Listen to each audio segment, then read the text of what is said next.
श्रीमहागुरुभ्यो नमः। हरिः ओम्। सदाशिवसमारम्भां शङ्कराचार्यमध्यमाम् अस्मदाचार्यपर्यन्तां वन्दे குருபரம்பராம். ஜெம் டிவியின் அன்பர்களுக்கு எனது வணக்கங்கள். இன்றைய நாள் அனைவருக்கும் இனிய நாளாக அமைய எல்லாம் வல்ல இறைவனை வேண்டி இன்றைய எம்மதமும் நம்மதமே நிகழ்ச்சிக்கு செல்வோம். இன்னைக்கு நம்ம ஸ்ரீமத் பகவத்கீதையிலிருந்து ஒரு ஸ்லோகத்தை விரிவான விளக்கத்துடன் பார்ப்போம். ந புத்தி பேதம் ஜனயேத் அஜ்ஞானாம் கர்ம சங்கினாம் ஜோஷயேத் சர்வ கர்மாணி வித்வான் யுக்த சமாச்சரன். இந்த ஸ்லோகம் ஸ்ரீமத் பகவத்கீதையின் 3வது அத்தியாயமாக இருக்கும் கர்மயோகத்தின் 26வது ஸ்லோகம்.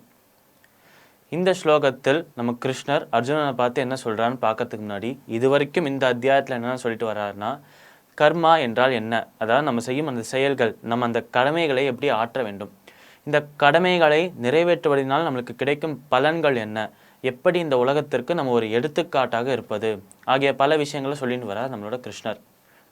இப்போது அந்த ஸ்லோகங்களின் தொடர்ச்சியாக இந்த ஸ்லோகத்தில் அர்ஜுனனை பார்த்து சொல்கிறாராம், ந புத்தி பேதம் ஜனயேது அஜ்ஞானம் கர்ம சங்கீனாம்.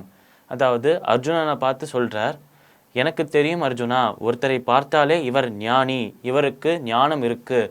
நான் இப்போ வரைக்கும் சொன்ன அந்த லட்சணங்கள், ஒரு ஞானினா எப்படி இருக்கணும் என்பதற்காக கிருஷ்ணர் பல விஷயங்களை இது வரைக்கும் சொல்லிட்டு வர்றார். பகவத்கீதையில் பார்த்துருக்கோம்.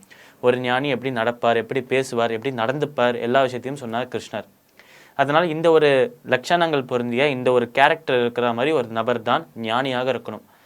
அப்பேற்பட்ட அந்த ஞானி அவர் எப்படி இருக்கணும் தெரியுமா என்று அந்த லட்சணங்களுக்கு, அந்த ஒரு கேரக்டருக்கு, அந்த லிஸ்ட்டில் இன்னொரு கேரக்டரை சேர்க்கிறார் கிருஷ்ணர். ந புத்தி பேதம் ஜனயேது அஜ்ஞானாம் கர்ம சங்கீனாம். அதாவது ஒரு ஞானிக்கு தெரியுமாம் கர்மயோகம் என்றால் என்னன்னு.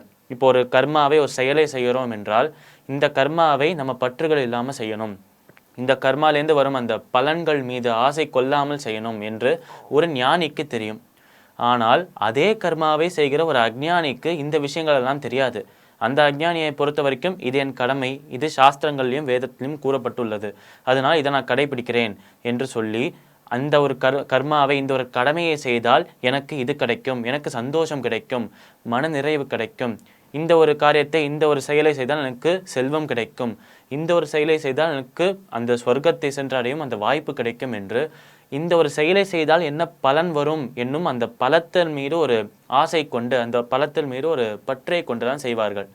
அதனால் இப்படி பற்றுகள் கொண்ட, பலன்கள் மீது ஆசை கொண்டு செய்யும் இந்த அஜ்ஞானிகள் கிட்ட சென்று இந்த ஞானிகள் போய் உபதேசம் செய்தானா, இங்கே பாருப்பா, இந்த மாதிரி கர்மாக்களை இப்படியெல்லாம் செய்யக்கூடாது, இந்த மாதிரி செயல்களை செய்யவே கூடாது, நீ செய்யும் அந்த செயலில் பகவான் கிட்ட சமர்ப்பணம் செய்யணும், இந்த செயல்லேருந்து எந்த பலன் வந்தாலும் அதை சமமாக ஏற்றுக்கணும், எந்த பலன் மீதும் ஆசைப்பட்டு இந்த செயலை செய்யக்கூடாது என்று ஒரு அஜ்ஞானிகிட்ட போய் ஒரு ஞானி சொன்னான் என்றால் அந்த அஜ்ஞானிக்கு மனசில் ஒரு யோசனை வர ஆரம்பிக்குமா, நாம் இது வரைக்கும் இந்த விஷயங்கள் கிடைக்கும் என்கிறதுக்காக தான் இதை பண்ணோம், இந்த ஒரு விஷயம், இந்த ஒரு யாகத்தை, இந்த ஒரு ஹோமத்தை செய்கிறோம்னா நமக்கு சந்தோஷம் கிடைக்கும், நமக்கு செல்வம் கிடைக்கும் என்னும் ஒரு ஆசையில் தான் நம்ம இந்த யாகத்தை செஞ்சுட்டு வரோம்.